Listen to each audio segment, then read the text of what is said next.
Yo, it's your boy Sunset Steven Garcia, professional wrestler out of the New World Wrestling Extreme in Paradise Alley, and you here checking out the Three Count Podcast. Do you wanna get live with me? Do you really wanna ride with me? I'm in the club, baby, grind on me. Welcome everyone to another great edition of the Three Count Podcast presents Now Into Ring, and now I'm your host, Clifford Red Dog Miller, the man that leads you up that mountain called wrestling. And with this being a new season and our 400 and something episode, I would just hope you say it with me. I am your Sherpa, because like your tribal chief, acknowledge me. But like every good Sherpa, you gotta find someone who's been there, done that, and can do it more efficiently than you can. That's why it's never about me. It's about who's entering the ring. So who's entering the ring today? You can find this man at NWWE, OWR, Focus Pro, Coliseum, WWHA, Lucha Libre. He is flashy. He is focused. He is the Sunset Steve Garcia. You forgot one more thing, man. Your current NWWE Heavyweight Champion. I mean, I recognize. Alright, it's all good. It's all good. It's mad love. It's mad love. We here at the Three Count Podcast, man. That's all that there is here. It's all love. Hell yeah, man. So how you been, bro? Because we be seeing each other at a bunch of shows now, and I'm like, hey man, this is a homie right now.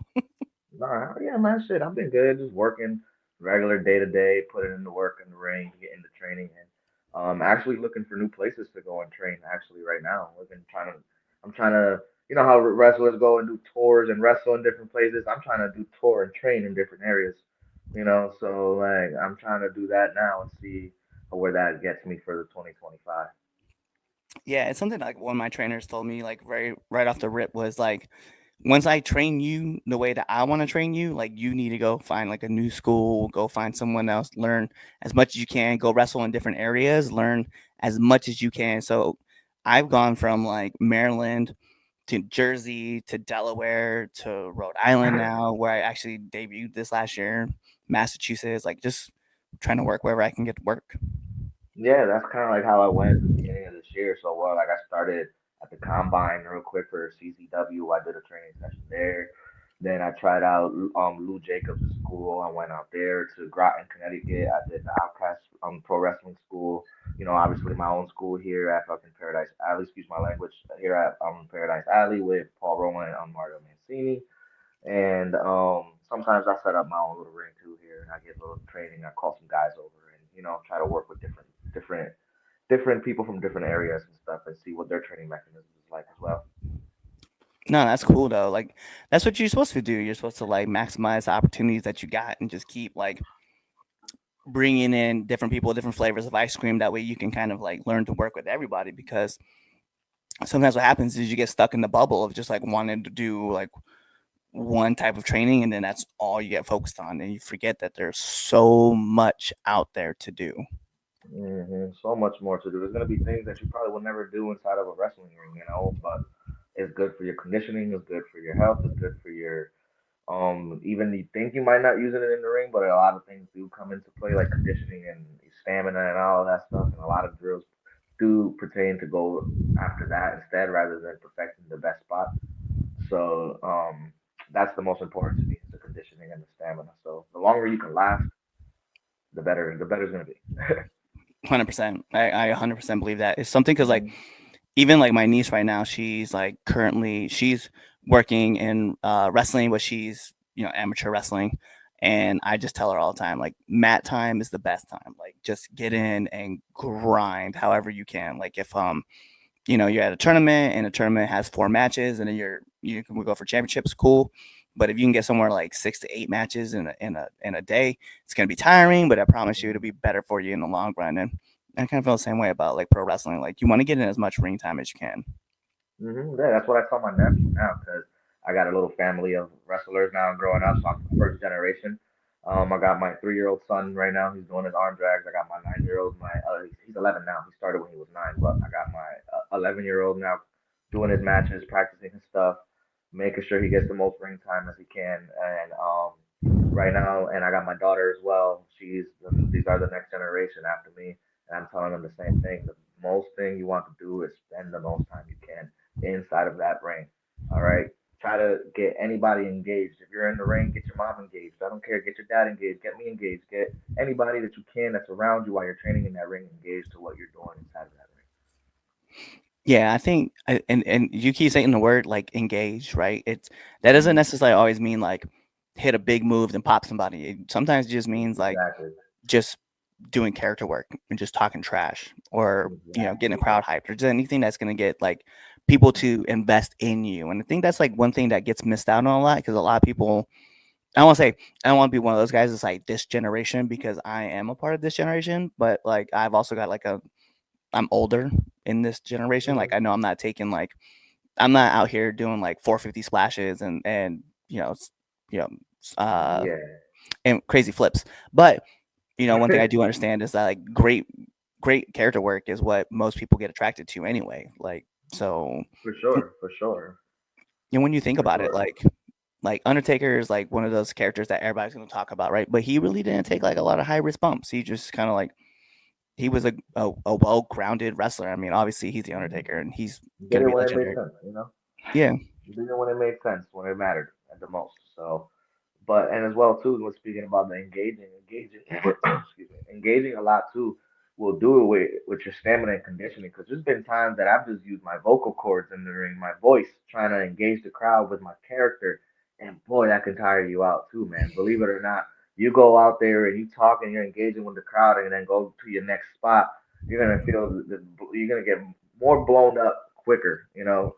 So part of it will have to do so if you can manage to do your in-ring work as well as your character work at the same time, man, you're golden. So I try to tell my nephews and my kids and all that that are basically the generation after me now is going to come into this business, make sure that that's the most thing that gets stuck into their head, man. You know? yeah. I feel like for me, especially right now, like I need to get back into the ring and just kind of ground and pounding and just like conditioning myself a lot, because there's a lot of things that I like saying out loud to people, right, like to their face, Hmm. while like I'm trying to engage with the crowd. But man, you're right. Like the biggest problem is that you get winded and that's it. Like you're Hmm. done. You're thinking about the next spot. You're trying to figure out what's going on instead of just like staying relaxed and calm throughout the whole entire match. You're kind of like all over the place. Yeah, yeah, man. Have you ever gave somebody heat before and talked trash at the same time, and you felt the out of breath that you were in after when you were doing it? I'm like, oh man, it's not a good game sometimes. It sucks. That's why I like being a baby face, because I don't have to do a whole lot. Like, I mean, I'm getting my ass kicked and fight back here and there, and then like you know the big comeback spot. Whereas like when I'm the bad guy, I'm delivering heat. Like I have to Yeah. remember constantly like to engage the crowd and then talk while I'm doing it. I think I had a match with Clipper Jones actually in WWE, and I was running as the heel, and I was barking at some fan, but I was so tired and I didn't.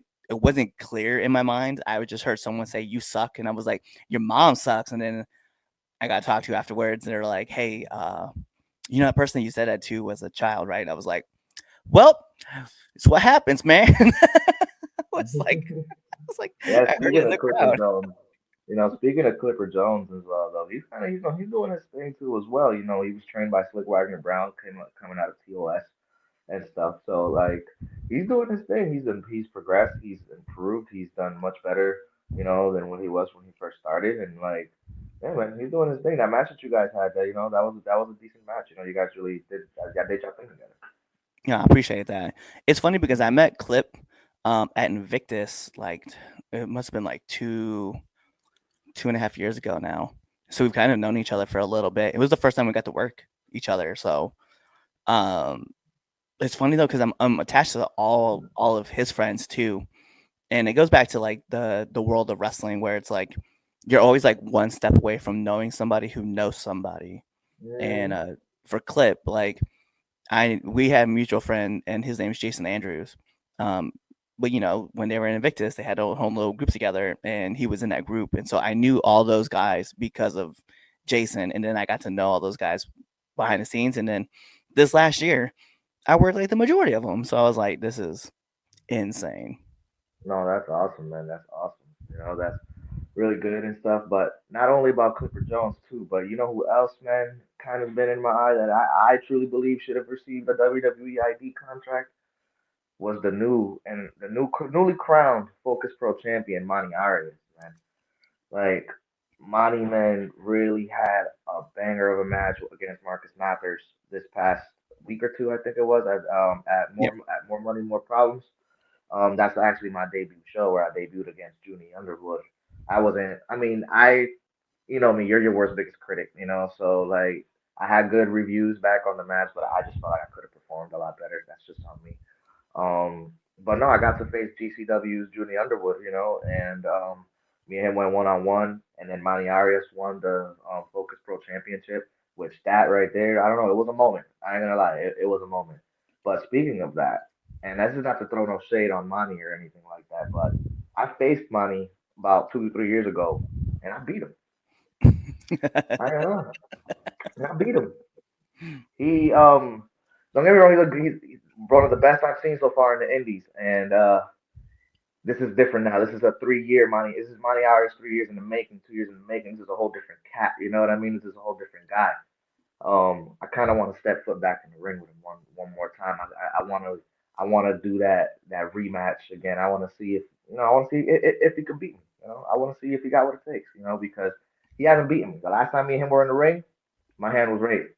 So you know, not to throw no shade. I love you, Manny, but me and you gotta run it back. I think it's something that's funny too because like I like so I've had Monty on the show and um funny enough like we talked about that part, right? The getting up into that championship world and like being able to like invest in yourself and you're gonna have to take on newcomers. Essentially you're gonna become the targeted and not the targeter, or you're not you're all of a sudden you got the bigger target on your back. And I think it's funny though because like once you become champion of a place, like all of a sudden like all eyes are locked on you and you're like, I all right, whatever, like I welcome all people to come and do what it is, because like you said, you being the NWWE champion, as like there's my title right there holding up to the Mhm. Infinite Plus title.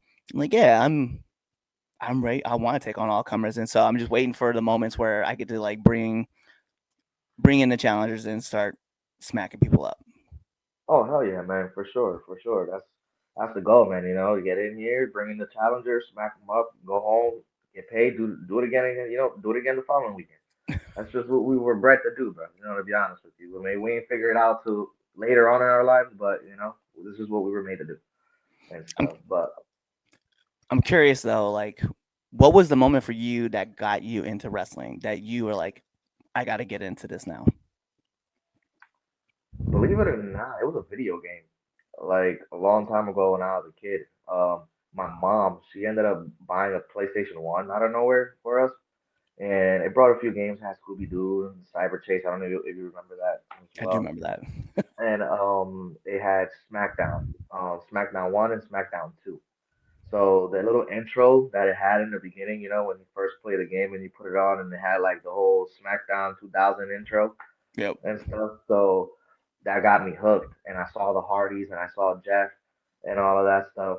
So that's what really got me kind of like hooked, seeing the Hardys. And I saw that video game playing, and I started playing it and seeing all that cool stuff. And ever since then, I found out about pro wrestling. And then my uncle was also a very huge fan of it. Like talking about like he will mimic everybody and stuff from the back in the day, 1980s and 1990s, all you know the golden era days. He will mimic all of them, Paul Baird and all of that stuff.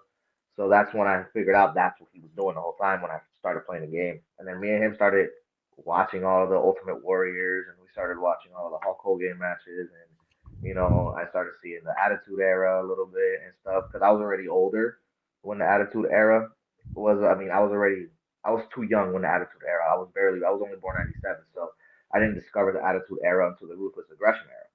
So I had to backtrack, and I was basically looking into both. So once I figured out that I learned the Attitude Era through the video games, I finally discovered the Ruthless Aggression Era where I saw SmackDown Here Comes the Pain, and I was like, okay, this is what I like, you know. And I started seeing Brock Lesnar and Goldberg versus Brock at Mania, and it was just ever since then, it was it for me, you know. I was hooked on wrestling and stuff. I did lose my passion for it. Don't get me wrong, during my teenage years. when I was a teenager. I was lost doing the stuff I wasn't supposed to. So I got my mojo back for wrestling when I was like 22, maybe 21. Mm. See, I think for me, what it was is that my fallout of wrestling, like pro wrestling, was probably like I was like 16, 17. No, I take that back. Probably like 18, 19 years old. But I was also in like I was in college and it just wasn't on TV as often. But the crazy part was one of my friends who lived in a different dorm was a massive Raw fan. And so he would always tell me like, "Hey man, did you see what happened on Raw?" And I'm like, "Nah, I kind of missed it. I was like studying for a test." And when I got in the military, you're away from all that stuff, so you don't really get a chance to watch it. And then randomly I was just like watching Raw again and I was like, man, I've missed so much stuff. Like let me catch back up with everything that's happening. And then I got Mm-hmm. deployed overseas and um this is the He was in the craziest thing. military. Sorry to cut you off. He was in the military. Yeah, I was Air Force 6 years. Oh, man, thank you for your service, my brother. Nah, I appreciate that. I appreciate that. Uh here's the wild part, right? So it's like 2008, right? And I'm in Iraq and I keep seeing this this thing that's like we're on the beach and there's like white sand and stuff and then there's this dude in white pants and I was like, what is going on with this? And then they track out, right? And they're like, newest superstar coming soon. And then the following week there's a dude and he's always talking about there's always trouble in paradise. And I was like, oh, who's this guy? And then Kofi Kingston was kind of like the reason I started watching the ECW WWE's version of ECW. And so I Mm-hmm. started building from there. And then I started watching Raw and SmackDown. And I got back into the love of everything because of like the new show. And then SmackDown or ECW gets canceled and they bring on NXT, the game show version where I Yeah. got to see Wade Barrett and, Skip Sheffield, Mm-hmm. Ryback, and all those guys started coming along. And I was like, this is Mm-hmm. crazy. And then I was like, I have to get back into wrestling. I have to figure out how to become a pro wrestler. And that only happened like a few years. I won't say a few years. It happened like well into that 2020. So from 2009 to 2000 to 2020, I couldn't figure out how to get back into pro wrestling. And so I was like, once I figured out the path, I just like got in. I was like, I'm gonna run because I've only been doing this for like 5 years. Yeah, same here. I only got about 5 years under my belt in the whole wrestling business altogether. But it feels like sometimes it feels like I've been in it longer. Like all the stuff that it goes through wrestling and a lot of. I'm not gonna sit here and get down to like the problems that we have in professional wrestling because that's all childish to me and all the ignorance with these people, all this toxicity that they're going around. So I'm not even gonna get down to that part. But it could take a toll on you at times. It makes you feel like you've been in the game much longer than what you actually have been, and sometimes you have to check yourself, ego check yourself at the door and realize, dude, you're still an amateur, you're still a rookie, like people's been doing this before you were even born, like to me, I tell myself that like I'm in the business with guys that were doing this when I was in diapers. I need to take that pill back, take that step back, and earn that reputation that they have earned. You know what I mean? Especially when Yeah, they're good. I'm only saying this to the ones that actually do well in the business. Like I'm not talking about someone that's been in the business 20 freaking years and still can't lock up for I don't know what. You know what I mean? yeah, Like like that's not who I'm talking about. Those guys are like I don't know what they're doing. Like, I'm talking about a veteran, a professional, someone that's been in the game longer than I have been that can actually teach me a thing or two. You know what I mean? Like those guys. well, you mentioned guys being in the business since you were in diapers, and like you had said earlier, like you were born in '97. I have met guys who are still wrestling now when I was like in my infant years. And I was Yeah. born in '85, so I'm still Yeah, meeting people who are still actively wrestling now, and I'm like, yeah, man. wow. Like for example, Action Mike Jackson.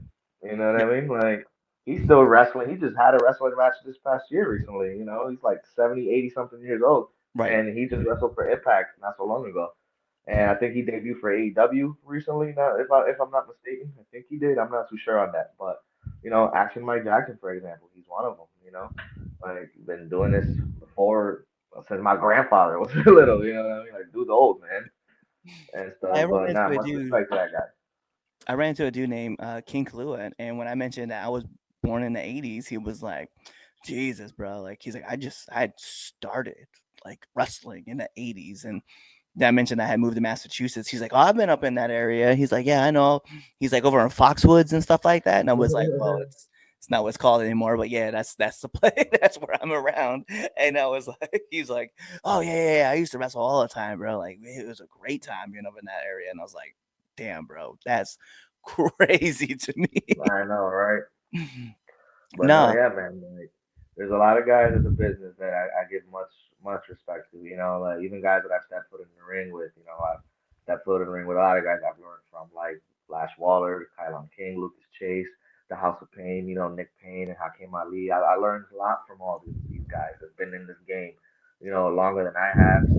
Some close to the time I've been. You know, as well. Some don't got 10 years. Like like Waller and Kai. They've only been in it for about 70 years or so and stuff, but they're really smart and they're really good. So I listen to them, just whatever they let me know, whatever advice I listen to them. Same thing with House of Pain, whatever it is they let me know. Been in that 15 plus years of knowledge, and they actually perform well, they actually do well, they actually put heart into the business. So I listen to what they have to say and stuff. So and I pay attention, to them. Even Triple Gilmore sometimes he runs and WWE very well. Baker, the Baker boys, Mike Baker, all of them, like Brickhouse, like all these guys, they're doing their thing. Like they can really show you. Just because they never been signed or whatever like that, don't mean anything. You know what I mean? Like these guys know how they're talking about. Yeah, it was funny when I met Brickhouse for the first time because, um, he was just kind of sitting off to the side. And what makes it crazy to me was like he was just off to himself, and I was like, I bet he. And now, mind you, this was the first time I wrestled at NWE was at it was up in Maine this year, and so I don't really. I'm still learning about the whole New England area and just kind of like understand the indie scene here.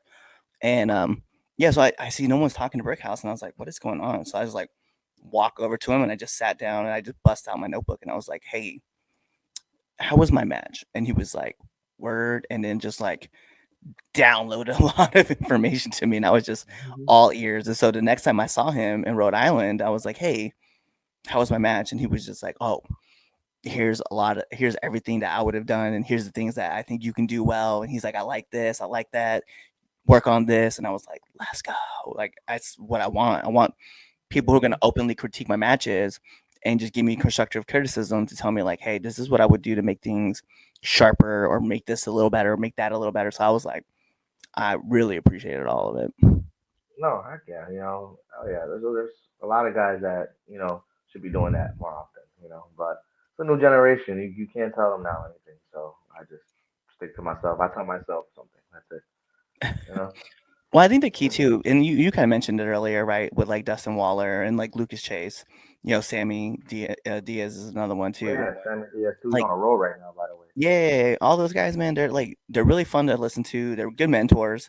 They're people that you can like trust into. Like for me, um, and I'll be like, yo, name dropping people like that. But Alex Kane and O'Shea Edwards are like my two mentors. Like I go to, and Tyree Hmm. Taylor, crazy enough, the guy that Manny Yeah, beat. yeah. Tyree Taylor. I worked Tyree Taylor XWA a while back when he was with Prolific. Yeah. Well, it didn't end up well for me. I ended up being double styles clashed in the middle of the ring. So, I remember when they put that together, and I was like watching them do that at Pro Wrestling Magic, and I oh saw it yeah. for the first time. I was like, oh, that does not look like fun to take, but I kind of want to do it. No, yeah. Don't get me wrong. That's not that. You out for the count. I'll tell you that. That's a 1, 2, 3 right there, for sure. And stuff. And that's what people don't understand. Yeah, it's a finish or whatever. Yeah, whatever they want, whatever y'all want to call behind the scenes. But that motherfucker hurts. It's gonna put you on your ass, Yeah. whether there's a script behind it or not. That's just gonna hurt. It's gonna put you on your ass. So I try to explain that to a lot of people, man. I give anybody $100 right now to take a body slam in the ring. That's not a pro wrestler yet. That wants to do all this gibberish. Yeah, I think it's crazy because it's something that my friends will ask me too, and they're like, so one of my friends who's not into business, right? He was like, he sent me a video. It was of this dude just getting power bombed like 3 different times in a row, right? Just bam, bam, bam, and he was just like, that looks pretty real to me. I was like, I'm gonna be honest with everybody. The fall doesn't hurt. It's the sudden stop on the mat that kills. Oh yeah, that shit is. You don't tuck your chin in time too, so it's Mm-mm. even worse. You No. know, it's And even worse. what was crazy about that, the video that the kid sent, that my buddy sent me, was this kid got power bombed, and then like in the video you see him like he tucks his chin, takes the slam, and you see him just quickly tuck his chin back in, grab the hands, and takes another one, and then he hits the mat, he gets back up, and he does it again, and everybody just saw that this kid was just repeatedly getting slammed. I was like, I been watching wrestling way too long. Then I'm starting to notice all the different things that are happening behind the scenes. I'm like, this is well executed. It sure is. It sure is, man. But some people kind of exaggerate too with their power bombs. I ain't gonna lie, but Oh, I've it heard. is what it is. People like to kind of put emphasis on it. But it is what it is. It's the business. You hear it's gonna hurt. You don't like it, get out of it. Yeah, I think about that all the time. Hey, speaking of bad bumps, though, what's your worst bump? My worst bump, believe it or not, it was a superplex. Mm. Like that I took, and he always makes me do it, and I only do it for him because you know what I mean. I take it like well, he forces me because it's a match. He puts me up in there. I got no choice. I try to reverse it as much as I can at times, but he's not having it. He's like, bro, you're not reversing this. It don't matter what you like. And that's Brandon Michael Thomas giving me that superplex on the NWWE hard ass ring floor and stuff. And that bump hurts, dude. Like when you hear me there, I'm not selling, dude. I'm for real. I'm grunting. I'm over there moaning in pain. Like the first time I took a kidney bump. Those were the worst. Because in boxing or in MMA, you take a kidney shot, you going down. So like I took that, and it was a whole bump. I was all the way high up in the air. Honestly, that superplex on a basic match hurt more than getting suplexed on a ladder. Mm. I'm gonna tell you that right now. I'll take 100 suplexes on a ladder before I will sit here and be like, damn, all right, I'll take that superplex from the top rope. You know, like that should that should be a finish. I see why back in the day it was a finish for Yeah. sure. Like that's crazy. But that was my worst bump, man. Superplex, So it's kidney funny bump, because landed right on my kidney. I have a mentor, won't drop his name, but he tells me all the time. He's like, "Don't do that." He's like, "Don't do that." He's like, "Don't give it, don't take it." He's like, "It's this. It's." He's like, "It sucks for both parties." Oh And yeah, I do. he used to take him on the regular, and he's like, "Don't do that. Just stay away from it." He's like, "It's dumb. It's dumb." And so I'm like, "Okay." And I see people taking them, and I'm like, I kind of want to do it too, but not really. Like I'm not that enticed, but I think in the moment I would definitely feel like, yeah, I need to take one of these just one time, just to say I Oh did it. yeah. But no, I took it multiple times, even through a table. So that hurts. It hurts. It hurts. But hey, it was a banger of a match. Probably by far one of the best matches I've ever had. And I ended up walking out in WWE champion. So Can't complain. I mean, the next yeah, morning you wake can't up and you're complain. like, oh, I'm feeling it, but then you look at the title and you're like, ah, but I still Yeah, got I you. was coughing. I was coughing the whole next day. I say that. But it is what it is. It was a It's a good banger way of a to match loosen up for some sure. mucus. For sure. For sure. I could definitely agree that. But I'm definitely in the hunt though. I'm hunting for more gold. I'm out there trying to get some more gold out there as much as I can. I never got my rematch back against Lou Jacobs for the OWR championship when he defeated me for it, which I give him that. It's okay. There's a lot of people, me and Bano right now are doing some stuff. We just finished facing Hustle and Muscle for the CPW tag team titles, and Mm. we won the match, but we didn't win the titles. Hustle and Muscle got a little. They couldn't beat us. So they had to find a way to get themselves disqualified to retain the titles. But we'll see what's up for 2025. I don't think me and Bano are gonna sit back with that, and sit pretty. We're not just gonna let that rock. So we're gonna see what happens going into the future. Hopefully we get a rematch. Hopefully add that to my resume too. So let's see how that goes. Definitely looking. I kind of want to do some stuff more in WWE, but I don't want to get greedy now. So Oh, I feel you. yeah, I don't want to get greedy now. I want to leave some spots open for some of you guys, maybe Red Dog can win the open weight title eventually. Maybe. Listen, whether it becomes an open weight title or tag titles, and I can get my boys up here from Baltimore, bro. Pure ignorance, run But around in you didn't WWE mention would one. be. That would be great, but you mentioned two belts besides one. I know, but that's because someone's got to No, let you. I'm just Someone's got to teasing let you, you. Red Dog. Someone's got to let you have a little bit of complacency until the time that you start become like a little like not paying attention, and then sometimes a mercenary has to let it be known like right away where the intentions are. Listen, Red Dog, it'll be an honor to defend that Hell title. yeah, bro! I know where I'm. Trust me, I've been watching. The fun part about it is that both in wise in character and out of character, right? We'll just use it that way. Work and shoot. I be taking notes on a lot of people, so I know the lineup in my own line of where I have Oh, you've everybody been lined up. watching me, huh? You're over here like, let me take notes now, so I might be in the ring with this guy one day. I'm gonna beat him one There's a way or another. whole listen.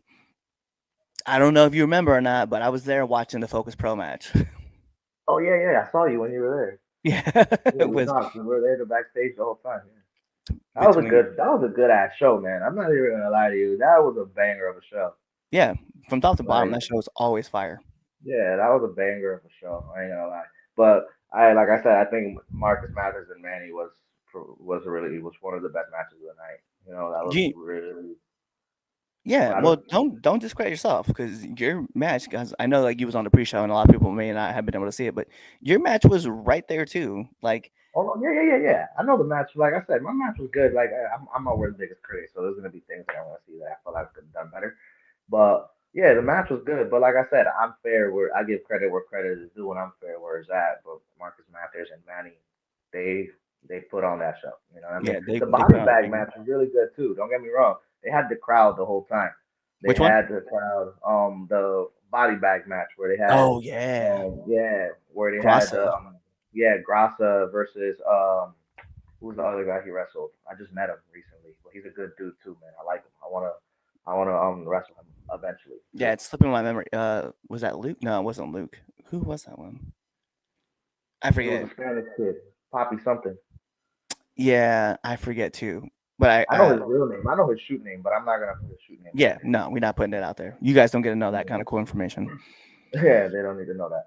But But another match though on that card that was sneakily fired that I feel wasn't really well talked about was Matt Tremont and Brian Bayside. oh yeah, man, Brian Bayside and them, they do their things too. The thing is, Brian Bayside, he's a very nonchalant, laid back wrestler. You know what I Yeah, mean? Like he's just laid back with it. Like you know what I mean? He's very nonchalant with his stuff. And then he'll just execute when he needs to execute. Like he's a very laid back wrestler. I like Brian. yeah. When he hit that sequence in the match where he's like, fuck that. We're not here at Focus Pro to just fight like this. We're gonna do a dance battle. That's what I'm saying. He's just so nonchalant. Like I was like, dude, let me dance you out first, real quick, and then I'll smack you up. This man get hit in the Like, face with cookie sheets in a chair, and the only thing he can think about is, I'm gonna dance against Matt Tremont. mm, but hey, man, he's doing it, man. I like Brian. Shout out to Brian Bayside. Hell yeah, hell yeah. Um, Yo, so let me do this, right? I want to know one thing before we jump into the 10 count questions, right? You and I have been in about the same time frame, so I'm just curious, what's the hardest lesson you've had to learn being in the business? The hardest lesson I had to learn being in the business is that not everything is about you. Not everything revolves around you, and you need to check your ego at the door. Because if you let that get to you and you let everything else around you get to you politically wise and favoritism wise and stuff is gonna really mentally break you. So check all of that stuff. That's the biggest lesson I learned. You're not important. All right. Like you're not important. You're not the number one thing out there. You're not the best wrestler in the world because there ain't no such thing as that. All right, there ain't no such thing as you're best at something. Like it ain't no. I don't believe in that. You can be one of the greats for sure, but that's one of the biggest lessons I learned, man. You're not important. Like N- You're not important as what you are doing in that ring. All right. The story is important. The business is important, not you. All right, Yeah. basically. So that's what I try. That's what I had to tell myself in the business. Because when I first came into this business, dude, especially my first year, I thought everything was supposed to be given. I thought I was rookie of the year. I thought I was the top. And I mean, some of it can be argued. Don't get me wrong. I was really. I did very well my first year. But it's not to the point where it's like, oh, bro. All right, I need titles already. I need to be the main event. I need no, dude. That's no, all right, you're not that important. Leave that important for what it is important, and that's for whoever. That's for whatever is best for business. That's Yeah. it. At the end of the day, it's whatever is best for business. That's what's important. If you are what's best for business at the moment, then that's what it is. You're gonna go with it. We're gonna run with it, and you better not drop the ball. Yeah. That's it. That's it. That's But yeah, check your 100%. ego at the door and realize that you're not the center of attention. No, I like that. I like that a lot. Those are, and I think everybody falls into that trap off the rip. And sometimes, like, that it's there, and sometimes you still fall into that trap. Yeah, Um, and one last thing too before that too. Another lesson. This is completely. I was more like of an honorary lesson that everyone should really put themselves into as well. And one of the biggest lessons I learned being in the business is that if you don't freaking train and you don't get your ass inside of that ring and you don't practice and you don't sharpen your skills and you don't hone your skills to the best of your ability, don't step foot in that ring. Because at the end of the day, it might be a script. It might be predetermined, whatever you want to call it. It still hurts and it's still dangerous, and your life is still on the line inside of that ring. Anything can happen. You hit the back of your head, you can go in a vegetative state. You land the wrong way, you break your neck, you're never moving again. All right. Some people have died inside of that ring. So honor that ring when you're in there. Respect the business and train. Don't step foot inside of a ring if you are not training. yeah.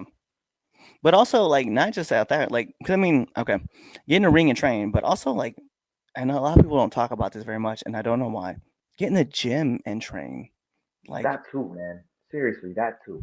I But think, I sometimes will say necessarily the gym as well, but you are right for sure. Exercise doesn't necessarily mean gym, just exercise. Get in there, push ups, sit ups, do your squats, do your conditioning, like do your at least some calisthenics, at least cardio in that ring. You can do your push ups in that ring, you can do your sit ups in that ring. If you're not a weightlifting type of guy, listen, we get that. I get that too.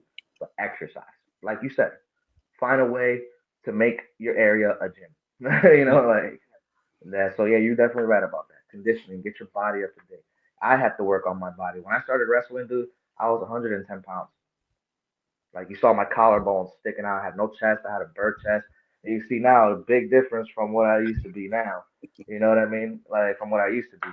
And worked on my body. I gained the weight. I put it in. I look like a heavyweight. You know what I mean? Now I'm in there. Like you know what I mean? I try to fit the part. And that's what a lot of people are missing too. So yeah, you're right. Hit the gym, man. Eat. If you're skinny, eat, eat. eat, Right. eat Eat, properly. man. That's what we want. Yeah, nutrition is Yeah. important. Yes, nutrition, man. I hate it sometimes when I'm in a show and I'm a part of something.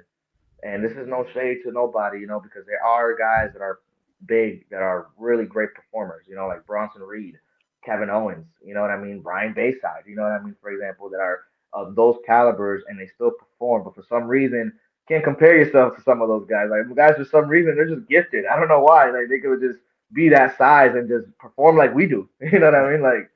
Like it makes no sense sometimes, but it makes sense. It is what it is. Like, for example, Nick Payne. You ever saw that man jump off the top ropes? I have. Come off of a ladder, the diving elbow. The dude's 300 pounds, dude. Like he's a big boy. You know what I mean? It's a big boy.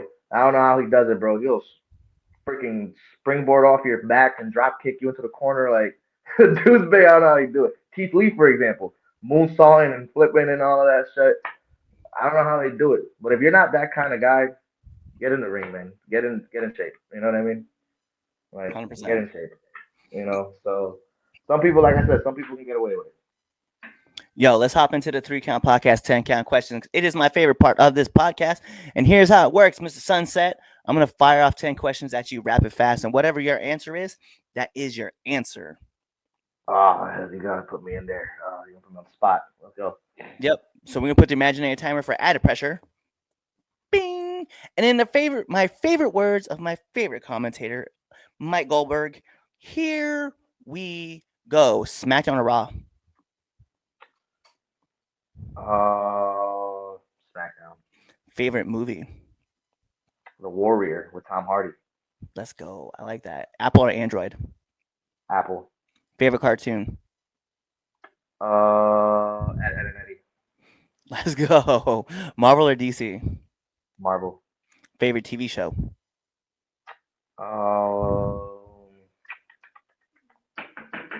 I had it into Spider-Man 1994. Let's go. I like that. Waffles or pancakes? Waffles. Favorite podcast? Listen, man. You come on, man. 3 Count Podcast, bro. Come on now. That's what man. I'm trying to say, man. Like this is marketed. You know what I mean? Like it's all marketed, but besides the 3 Count Podcast, the Joe Rogan Experience, man. That's what I listen 100%. to. You see, we're top ahead of Joe Rogan in somebody's count. Hey man, Joe Rogan's that guy. You know he has one of the hardest spin kicks in the world. Yeah, I've been following Joe Rogan since Fear Factor, the first time. That's my guy. I like Joe. Nominate one person that you want to see on this podcast.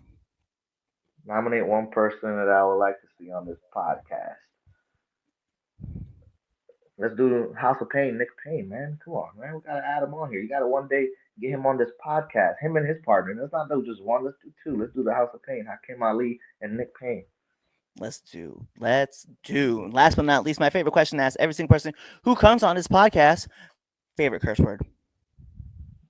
Favorite curse word? I'm gonna have to go with shit. It's a great one. It's a great one. I say it after everything. Shit, damn shit. You know, and everything is shit at the end of the day. You know? So 100%. Yeah, shit. I don't really like F-bombs like that. It's not as professional. I feel like shit is a little more professional saying shit. Yeah, it's like a professional curse word. Yeah, like a professional curse word, shit, Yo, all right. So those are all my questions I have for you, man. So the last thing I need is for you to let our listeners and our viewers know where they can find you.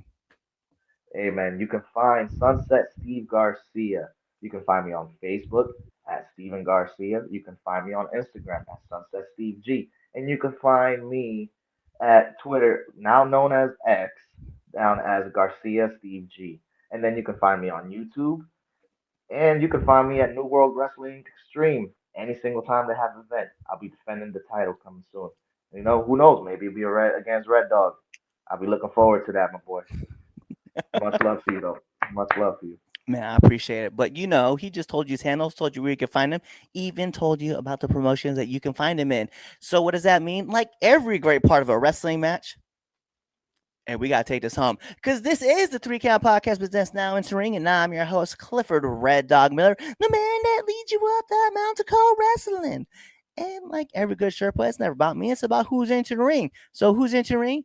You see him right there. Sunset Steve Garcia. And you guys know what to do. Tune into the next episode and be there, or you're legitimately follow us on all of our social media platforms. Just subscribe to our YouTube channel. You're follow us on Spotify. You're listening to us on Amazon Music. You're even checking us out on that dumb app with the stupid jingle that goes iHeartRadio or whatever it is. You're checking out our merch on ProWrestlingTees.com or on ForYourWear.com. You're telling your mom about us, your dad about us, your aunties, your uncles, your best friend, your brothers, your sisters, your cousins, your best friends, and your enemies, because we love haters too. You're doing all that stuff, or really you're just kind of waiting for this episode to end, waiting for the outro, and then choosing another episode to listen to. Kawaii. Looking forward to be back, brother. Looking forward to be back on here. I like it. Hell yeah. What's up? It is your friendly neighborhood Red Dog, and thank you for checking out this episode of the 3 Count Podcast. Whether that was Chaz Friends, Red Dog Friends, Damien Friends, The Films Lounge, Now Into the Ring, Now Entering 201, or Now Returning to the Ring, all those good episodes, you should really be liking, commenting, and even sharing this with your friends, family, whatever it may be. But what you all should be doing is checking us out on all of our social media platforms at 3Count Pod, whether that's on IG, Twitch, you can check us out on Threads, whatever it may be. And if you go check us out on X, it is 3Count_pod. Check us out on YouTube, as well as Facebook, on Rumble, on Apple Music, on Spotify, all those fun things. Tell your mom about us, your dad about us, your aunties, your uncles, your brothers, your sisters, your cousins, and your best friends and your enemies, because we love haters too. Do all that stuff, and then, last but not least, buy our merch on foryourwear.com or prowrestlingtees.com. Kawaii.